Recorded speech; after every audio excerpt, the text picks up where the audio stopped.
Hello, and a Yes. very warm welcome to all the Cricket 360 viewers and listeners. I'm joined by my co-host, Professor Anand Desai from the city of Mumbai in India. Of course, I am Dr. Nilesh Mehta in sunny Arizona with the White Tank Mountains behind me. That is the mountain range that has become quite popular in Arizona for the hikers, if you will. But we need to talk about the Champions Trophy. Professor Desai, congratulations to you. Congratulations to all the fans who have followed the Champions Trophy, who have supported Team India.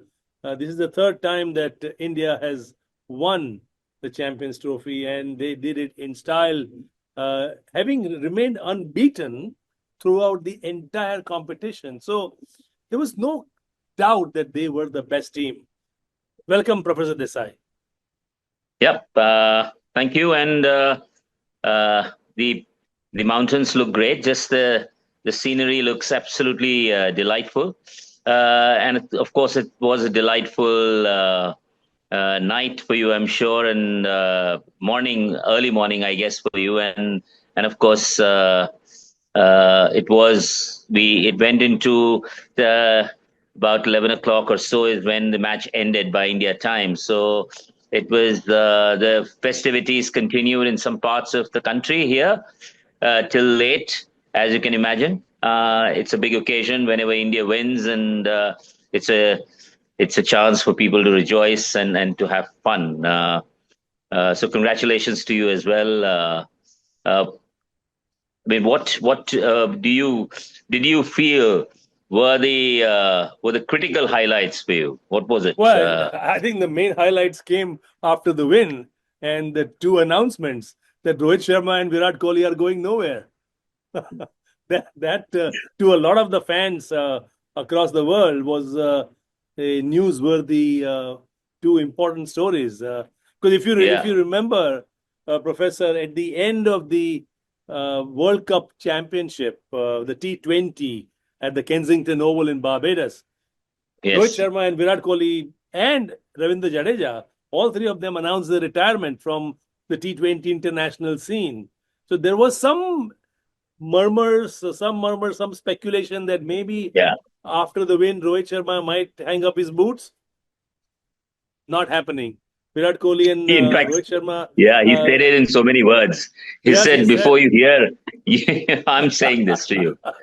And actually, Kohli even went on to say that the squad is ready for the world stage for the next 8 years. Yeah. And there was one interview, I'm sure you've seen it, where he and Shubman Gill, he has his hand around Yeah. Shubman's shoulders that, we have these youngsters who are going to take uh, the Indian cricket scene to even higher levels. But in terms of the overall takeaways from the entire Champions Trophy, um, I thought that other than Team India, I wanted to spend a couple of minutes on Rachin Ravindra.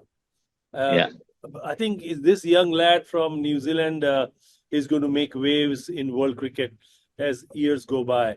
He's well grounded, intelligent cricketer, of course, a stylish southpaw, and I think he's got all the correct ingredients and the right mindset to excel for a number of years. Your thoughts? Yeah, I couldn't agree more with you. I mean, I think, I mean, looks, left-handers, there is this natural beauty about left-handers, and but this person very much in that mold, but he looks classy. I mean, I think what you said, the way he kind of punches the ball, even you saw some wristy shots, and completely taken. I mean, you expect that from a person of Indian origin, won't you? I mean, just wrist work at play, not just power, but just sheer timing. I think. Yes, I couldn't agree more with you. Rachin Ravindra, one will hear a lot in the years to come. I also want to, I must also, I think we've kind of said this in the past, but I have to also say something about New Zealand as a side. This is a side that let's understand. I mean, and my mind goes back to the point that to this noise that Josh Butler made about India having played all their matches in Dubai and getting away with things and things like that, alluding to that at least. I don't know why he had an issue because they were playing all their matches in Pakistan. So I don't know why. I can understand teams like Bangladesh, Pakistan, New Zealand, and Australia having issues because they played some matches in Pakistan and then in Dubai.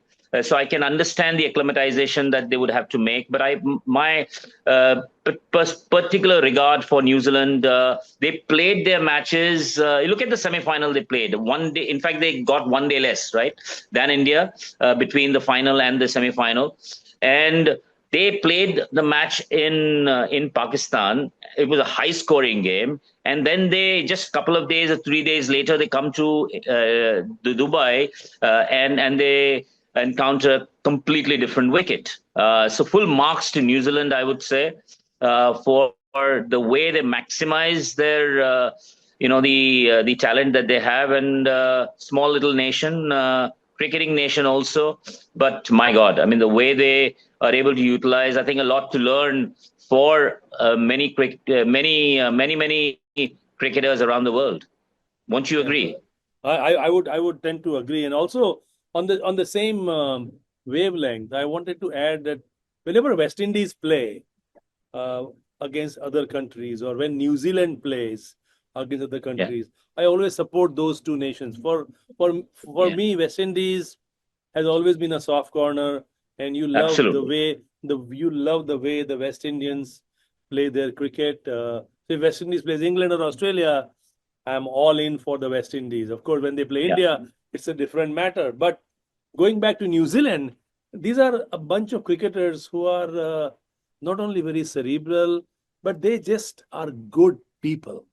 They are good people. They not only exude confidence, their human being virtues, they come out. I mean, when you look at a Kane Williamson, I mean, class act, and so you almost like, you don't hate them. What I'm saying is, the reason I was bringing this up is, you don't really hate New Zealand by any stretch of imagination, right? Would you share that thoughts? Yeah, I mean, there's this very laid back nature, and maybe not so aggressive, perhaps, and on the face of it, not very aggressive. Many other teams are very competitive. New Zealand doesn't come across as highly competitive on the face of it. They're very competitive in terms of the game that they play, of course, but otherwise they're not that competitive on the face of it, unlike their neighbors, Australia. I don't know if I've had this. I don't know if this is a hypothesis or what, but does that make them less hungry? I don't know. I'm just thinking aloud right now. Does that make them less hungry? Perhaps Australians, there is aggression, there's visible aggression, and because there's hunger to win, and they have a roster of trophies to show for themselves. New Zealand, perhaps not. What are your views on that? Well, I think they are definitely hungry. I mean, if you just want to answer that question, you don't have to look any further than Glenn Phillips, right? The way he was fielding and the way he was catching, it's just out of this world. And it's a team that definitely wanted to win. Unfortunately, they ended up losing to India twice. But in terms of if New Zealand were number one team, that was in the fielding. Nobody can take that away. Out of all the teams that played in the Champions Trophy 2025, New Zealand was running away with that number one title. And how Glenn Phillips is able to take those catches, either jumping vertically or jumping horizontally. I mean, in our days, it used to be John T. Rhodes, and he's the modern day John T. Rhodes, right, Professor? Yep. Absolutely. I mean, he's quite something else. I mean, that catch, my goodness me, if the Kohli catch was not was not was good enough, this was even better, I would think. And the Shubman Gill catch was just out of the world. I mean, just pulled the side. And when you do that, it just when you take a catch like that, and Indians, the two Indians were getting away with it with a long partnership. And at that point in time, when you take that catch, it just kind of just gets the entire team together, right? Absolutely. So I think Absolutely. I mean, where the famous adage, catches win matches. I mean, well said, actually, and Absolutely. Yeah. uh, absolutely phenomenal cricketer in general. I think not just as a catcher, but in terms of I think when he was batting out there, he looked to be taking things away. Before again that Varun Chakravarti ball that got him. Till that time, I felt that they could just get away because Darren Mitchell and they were stringing together a nice partnership. So very useful cricketer. Yeah, You brought up absolutely. the name Varun Chakravarti. I think one of the highlights when you asked me the question in the beginning, one of the highlights was, and you have alluded to this in another show of ours, where Yes. Rohit Sharma had mentioned the secret weapon during the World Cup that happened in the West Indies and the USA, and that secret weapon is carrying more spinners in his Yep. armamentarium. So the four spinners that he unleashed during the Champions Trophy, I think was singularly responsible. Yes, the batters did well. Virat batted well, everything. Rohit batted well, everything is fine. But one single point that I wanted to make, if there was only one point that I had to make, was the fact that having the absence of your number one bowler, Yeah. Jasprit Bumrah, and then carrying four spinners, that was the turning point of Yeah. Rohit Sharma and Gautam Gambhir. How they how they thought to the process. They knew how the pitches in Dubai will behave. Let's take let's play to our let's play to the strength of the conditions. Let's play to the Yeah. strength of the pitch conditions where we are. It's going to be dry. It's going to be low and slow. So they read the conditions perfectly. So it was a right diagnosis that they made and perfect treatment with four spinners. That was my one big takeaway.